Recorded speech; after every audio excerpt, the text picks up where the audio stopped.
Hey, what's going on everybody? I'm Gleez, host of the Gaming with Gleez YouTube channel, which you can find more tips and tricks, but also, before we begin, be sure to subscribe to DashFights for more character guides and check out their website for all things FGC.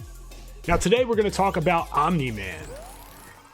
So let's talk a little bit about what Omni-Man does and what makes him successful. I think that he thrives in this range, either up close or just outside of sweep range. He's got some really great buttons to do some things in this territory, but we'll get to those buttons in a second. First, we have to understand what his special moves are and what makes him unique among the cast. So back forward 1 is the clap move, and this move is pretty interesting. It's minus 15 on block, so it is punishable even from range. It doesn't connect full screen, but when you meter burn it, you can get almost full screen. So we amplify that right there, and we're able to connect that from about 3/4 screen. Back forward 2 is a really fast advancing mid. It's unsafe, but you can add meter to it. And when you do that, it does have armor. So this is going to be his wake up move. Now we also have his Viltrumite Stance, which is down back 3. Now he has multiple options from this, including being able to cancel it with down and block. Now the cool thing about this stance is that it actually allows for Omni-Man to sidestep projectiles. If I were to meter burn it, it also would allow for Omni-Man to sidestep strings or actual attacks. It does lose to lows and it does lose to jump in, so keep that in mind. So let's take a look at this stance when using meter against a normal string with no lows. And we're able to get the punish. Right, he dodges all of those attacks. Now if the opponent were to use a low, you are going to get hit out of it, and same with the jump in attack, so keep that in mind. So let's talk about his options from his stance. The 1 does launch. It is a mid. It looks like a grab, but it's actually a mid, and it does launch. Allows you to extend combos or start combos. 2 is very good for punishing projectiles. It's also very quick. Both of these are unsafe. Tiebreaker, which is 3, is an overhead. It is safe, but if your opponent up blocks it, it is extremely minus and full combo punishable. So in every instance, depending on what your opponent does, if they're blocking or up blocking with the tiebreaker, all this stuff is unsafe. And then we have 4 up and away, which is a launcher. Can't really use that in combo per se, but if you're up in the air here, someone throws a projectile, not a bad move to use to punish it. And then we have forward and block, or forward and R2, and this is a teleport. It is unsafe, but it does recover pretty quickly. So you are able to get away with some things, especially if your opponent is stuck in recovery. So if they're throwing, say, Scorpion Spear, boom, and sometimes you can get in for a punish. Pretty cool, right? Pretty cool. And the last special move that we have is this back forward 4. And notice that it's pretty crazy. It comes out really quick. It is unsafe, just like all of these specials, but you can utilize this for combos if you do it in the air. So if I'm doing it on the ground, it's just going to splat from the air. It does become an overhead and launches. So you are able to get a combo there. Really good utility, especially when you're going to punish people that are using projectiles. So on the screen, you're able to see the strings that I utilize with Omni-Man. And 1, 2, 2, pretty good. It's 0 on block. The second hit of the string is actually +3, so I really like that. You can set mind games up off of that. You can poke, you can backdash, and then punish with back 1, and we'll get to that string in a second. We also have the 2, 2, 2. The second hit is an overhead, and the last hit can actually be flawless blocked. And because it can be flawless blocked and punished, you got to be aware of that. So if your opponent is doing that, make sure that you calm down with that. You want to make sure that you're being careful. We also have the forward 4-1, and this is going to be a launcher. This is going to be one of your main punishers for whiff punishing in neutral. So if somebody throws out a button, or if they do something with a lot of recovery from range, you oftentimes can still get a punish with your forward 4. So back 1-1, this is a launcher. The second hit is a high. It can be crouched, but you do have tools in your arsenal to keep your opponent on their toes, because back 1-2 is a safe mid, so that's mid-mid. So if they do decide to crouch that, you can punish them with the mid. Omni-Man doesn't have the furthest reaching down pokes. Down 3 and down 4 are okay, not amazing. Down 1 is pretty standard. His down 1 reaches, I guess, moderately forward. So you're not going to get a lot of people that are able to backdash off of things and punish you in most instances, unless they're a character that really does that well. His back 4 sweep is actually pretty unique. It's got a lot more damage than most other people's back fours, and it has a really cool animation, splats them right into the ground. But unlike other back fours, we'll actually put our opponent here to block, and you can check out the frame data down at the bottom. It's not plus, so it is -7 with pushback. The pushback makes it so you probably won't get punished versus any character by utilizing this, and the pushback also puts Omni-Man in a pretty good spot, but just be aware that it isn't plus. Most back fours in the game are plus, but Omni-Man's is not. Two other interesting buttons that Omni-Man has is his forward 2, it's a really fast overhead, and his forward 3, which is a low. So he does have kind of this 50-50 mix-up. You're not really going to get much off of forward 2, but with forward 3, you can actually cancel and go into full combo. And speaking of combos, let's get into those. So in many instances, Omni-Man's combos really rely on the stance into 1, and that causes a launch. You're able to then follow up with air combos. I have both of the air combos that we're going to be using right there on the screen. Another thing that's really important is utilizing his air dash, which is stance switch and forward or back in the air. Now the unique thing about his air dash is that it actually hits the opponent and will allow you to do 2 air combos in the air once you switch sides. So you get the one on the one side, use your air dash, and then you're able to get one on the other side. And just to show you is for an example right here. So notice we're able to get 2 air combos with Omni-Man right in that situation because this air dash allows for that type of utility.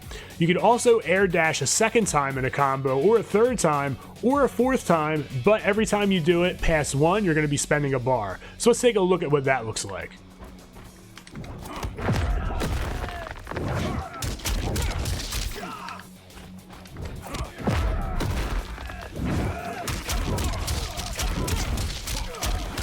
So as you see, we are able to continue to air dash, but we do spend that bar, but we do get a little more damage. So to start the combo, you could use either your 1-2 or your 2-2.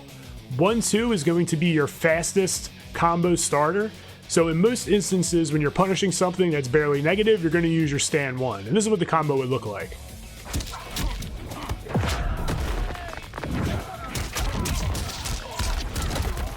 Alright, notice that we're pretty close to our opponent, just outside of sweep range. This is a great spot for Omni-Man to be in. He can move forward and get some pressure going, or he can move back and space his opponent out. Now let's take a look at a combo off of his back 1-1, which does launch.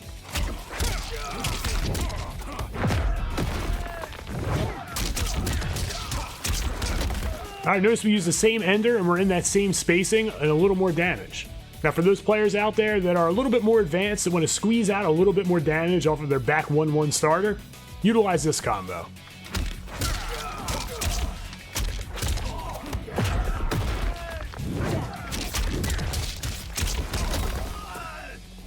And now let's take a look at a combo off of his forward 4-1.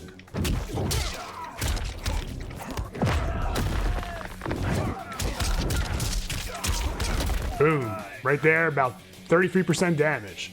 So one thing to keep in mind as well with Omni-Man combos are your enders. You can also end your combo in back forward 2 to send your opponent full screen, or down back 3-1 to allow for a side switch. And it looks like this.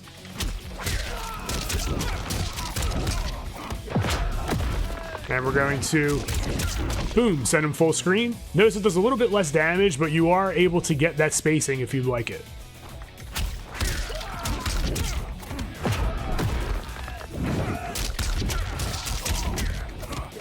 And you can see right here, we're able to side switch. And if you ever want to side switch, that's how you end the combo. So let's talk about Fatal Blow combos with Omni-Man. And this could be a daunting task sometimes to land these combos, as the gravity is often really high on your opponent because most of his combos are air combos. And with every hit of an air combo, they drop faster to the ground. And his Fatal Blow is kind of slow. So let's talk about first how to land the Fatal Blow off of grounded combos. So you would go into either your 1-2 or your 2-2 into your stance 1 and then just dash up, kick, Fatal Blow. And when we kick, we're going to use 4. So we got this, dash up, stand 4 into the Fatal Blow. And that's going to be the best way to do that for grounded combos. And we'll also talk about how to link into our forward 4 after this. All right, so about 43%. So let's talk about our forward 4. And this is comboed right off of the stance 1. Just like that. And we're able to get the combo going here. And let's see how much damage this does.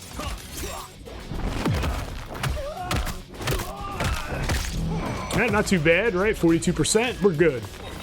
So his invincible rush in the air, remember, is great for punishing projectiles as well as getting a combo. So let's take a look at that here.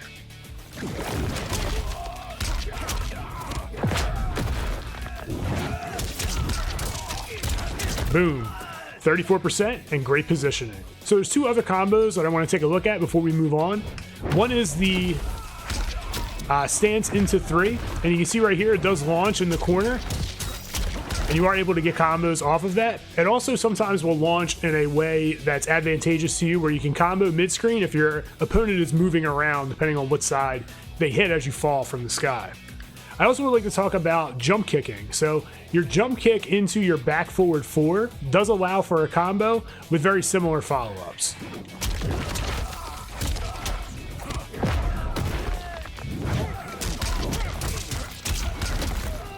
And you can confirm that off of a jump kick, and you can actually do it pretty late. You don't have to do it right when the jump kick hits. You actually wait a little bit and then go back forward 4. So you can visually see it, confirm it to make sure that you're being safe.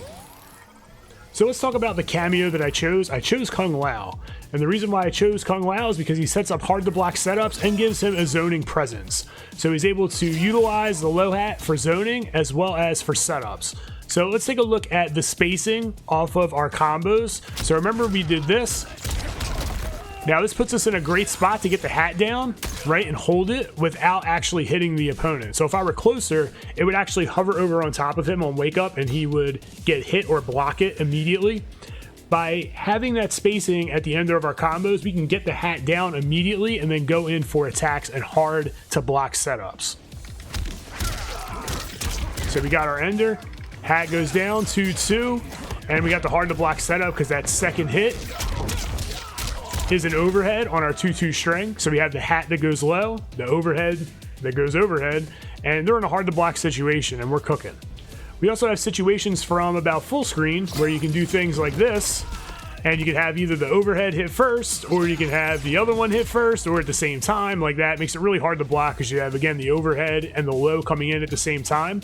Same with our stance into 3. So if we were to do something like this, right, that's really hard to block. Or you can do it with a different timing, just slightly different, right? Really hard to block again as the low and the overhead are hitting at the same time, or close to the same time. And if you want to get real tricky on them, you can even do something like this and get in with the teleport. In most cases, you're not going to get punished. You got the hat coming through, trying to keep you safe, and you're good to go. The reason why I really like this cameo, again, is because it allows for Omni-Man to get away with things that he normally couldn't. He creates hard to block setups, and I think it's really effective in Mortal Kombat 1. So my overall thoughts on Omni-Man, he's a presence anywhere on the screen, especially when paired with the Lao cameo.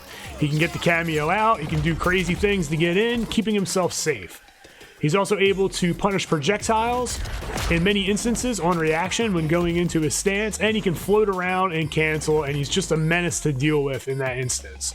He thrives in this area. His back 1 is great. It's a great mid for punishing a lot of reckless buttons. Also, his forward 4 has a lot of range, and you're able to go into combos off of that. His down pokes aren't necessarily the best. They don't really reach super far, but I think what he has outside of that makes up for it and makes him a really strong character. You can also check out all the things shown in this video in the text version via the link down in the description. If you like this video, please leave a like or comment below with your thoughts. And thanks for watching.